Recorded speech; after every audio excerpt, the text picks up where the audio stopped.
Hello everyone and welcome to my new video. It has been a while since we last time saw each other and I'm so happy to be finally on YouTube again. Today the topic will be a little bit unusual. It will not be a live update as usual, or it won't be a vlog. It will be a video with a very serious topic. But even despite the fact that topic will be very serious, I want you to grab some tea or coffee, maybe some snacks, maybe some cookies, and please find 5 to 10 minutes for me and listen to the end, because in the end I will make a very important announcement. Let's get started. It is 2025. The war in Ukraine is going already for 3 long years in a row. And the war in general is one of the most horrifying things that humanity has invented. It has so many horrendous aspects and consequences. And one of these aspects is people who lost their homes, who were running away from bombarded towns, who lost everything at home, and who have nowhere to return to.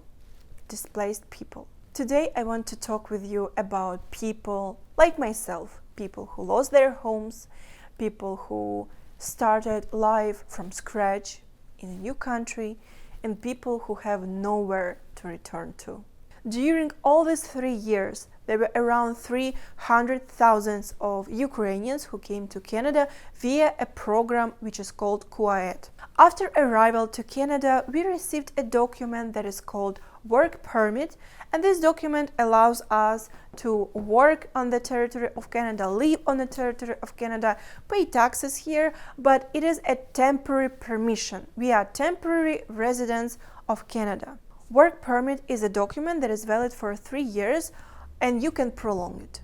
We Ukrainians are very thankful to Canadian people and to Canadian government for opportunity to live and work in Canada and to find here a shelter. Okay, so technically all Ukrainians who were displaced because of the war to Canada are refugees. We are fleeing the war, we are saving our lives, we are evacuating, we don't have a home to return to. Many of us don't have it like physical because a lot of homes were destroyed and there's like no like insurance, anything like here, you know. And we are arriving to a new country to start everything from scratch. But we have a status of temporary workers. For example, if you live in Australia and you decide like, oh yeah, I want just to try and to live in Canada, I will find a job offer there and I will need like a work permit. Basically, you will receive the same document as me, because I have work permit and you have work permit, and we both have right to live and work on the territory of Canada. But I am a refugee who is fleeing the war and have no home to return to, and you have your home, thanks God, in safety and everything is well there. So right now, for majority of Ukrainians, it is a very big problem that our temporary status is going to expire very, very soon. And there is like no way to get a permanent residency because we are temporary workers, we are not refugees.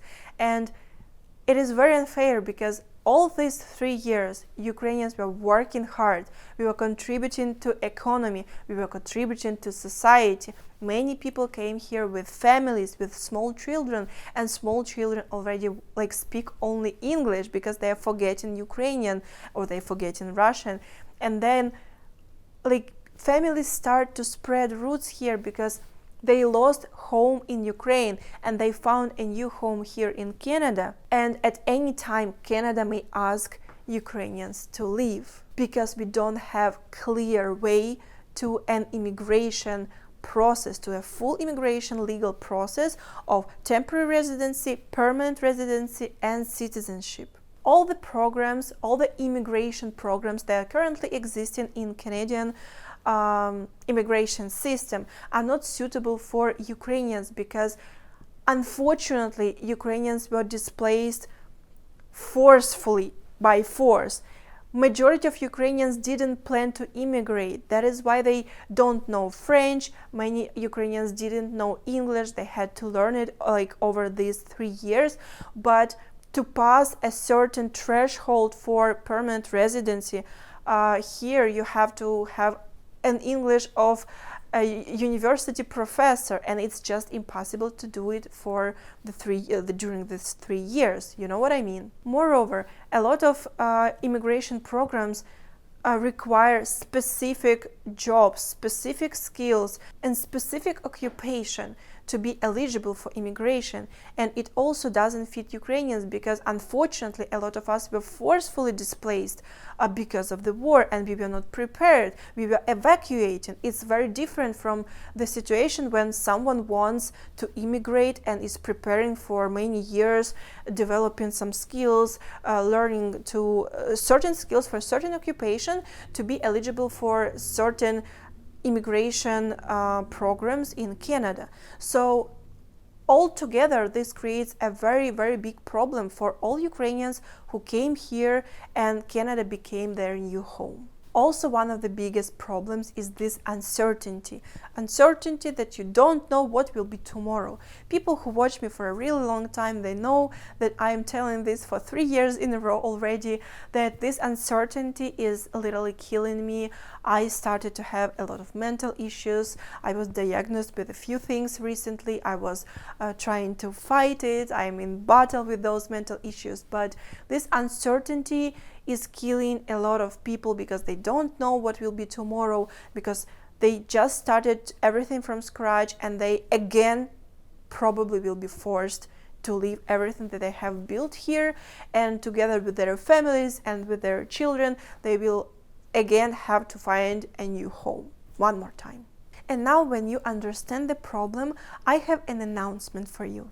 So recently I was contacted by Maria Valenta. Her and her team are developing a documentary movie about Ukrainians not being able to stay in Canada due to these immigration problems. I am the executive producer of this documentary, and our goal is to spread the word and to tell people about this existing problem. Majority of Canadians think that Ukrainians are refugees and have the same privileges and payments from government and all other privileges, but that's simply not true.